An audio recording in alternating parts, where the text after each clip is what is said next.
Okay, so Jingle Bell Rock, I know a lot of newer guitar players are like, man, I can't play that. That's too hard for me. But it's pretty simple when you break down what's going on. So we're based on this kind of D major shape up here. And it starts off on just a triad or like the root and the third.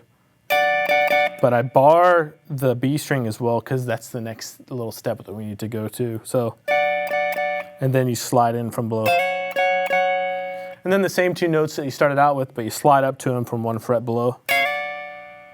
And then you play with your pinky on the 17th fret. And I like to play this note here with my middle finger that it's already on. You might not do that in the recording, I'm not sure, but I like to. So from the beginning,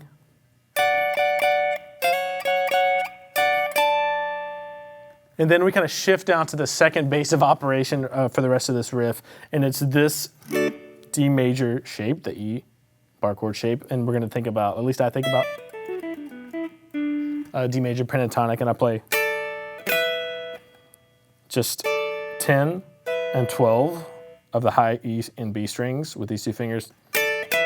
And then play that again, bend up, let it down, back to the index finger, then 12th fret with your third finger of the G and B, and end right here, 11 and 10 with 2 and 1 on the G and B strings. That's it for this Riffing Through Time. If there is a song, riff, little solo section that you want to learn, let me know in the comments below and we'll try to get to it. See you later.